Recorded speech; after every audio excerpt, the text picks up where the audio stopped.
चलिए देखते हैं रस समीकरण मिति स्टोइकियोमेट्री क्या होती है। स्टोइकियोमेट्री वही आज हम देखेंगे। तो किसी समीकरण, मान लीजिए कोई समीकरण दिया गया है,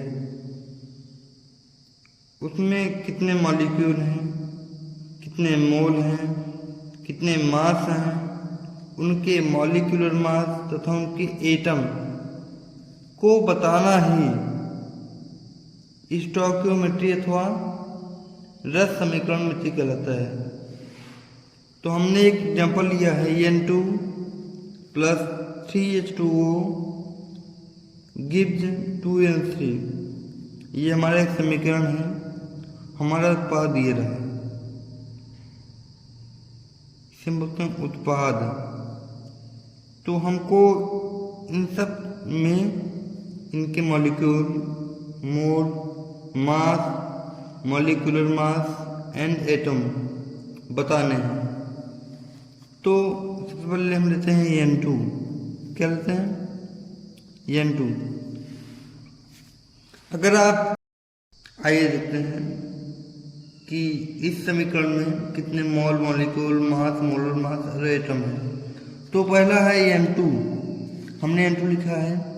तो आप देखिए N2 में एक मॉलिक्यूल है। कितने मॉलिक्यूल है? एक मॉलिक्यूल है ना, बहुत बढ़िया। N2 में मोल कितने हैं? मोल भी एक ही है। कह लिए ये जो चीज होगा इसी को बोलेंगे मॉलिक्यूल, इसी को बोलेंगे मोल। तो मोल और मॉलिक्यूल सेम चीज है।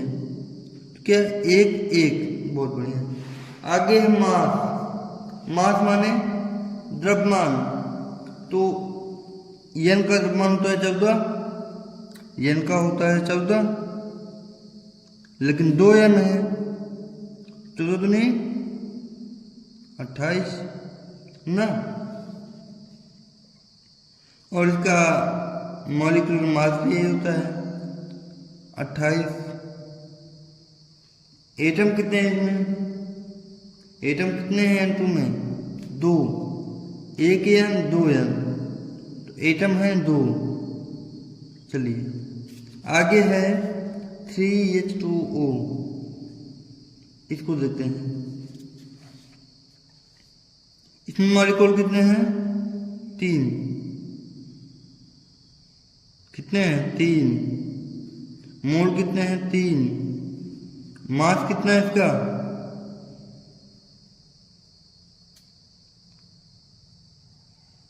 सॉरी यहाँ O नहीं है, नहीं तो आपका रिएक्शन गड़बड़ हो जाएगा। तो केवल 3H2 है। तो मास कितना है? यहाँ पर जो है 2N था, 1N का 14, 2 का 28, लेकिन यहाँ पर 2H है तो H का 1 होता है, 2H का 2 होगा, लेकिन आगे 3 भी, 3 दूनी 6, कितना? 6। Molecular mass 6। एटम कितने हैं? एटम कितने हैं बताइए? एटम भी 6 हैं। क्यों? क्योंकि मान लीजिए ये H है, ये कह रहा है 3H है, ये 3H हो गया। अभी हम अगर यहाँ 2 लगाते हैं तो इसका गुणा इससे होता है, 3 दूनी 6 हो जाता है ना, तो 6H होते हैं। वही यहाँ पर जो है एटम जो है 6 थे। चलिए आगे बढ़ते हैं।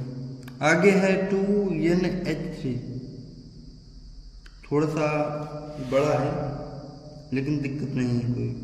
मॉलिक्यूल कितने हैं? 2। क्यों? क्योंकि यहाँ 2 है। चलिए मोल कितने हैं? मोल कितने हैं बताइए? मोल हम निकालते हैं।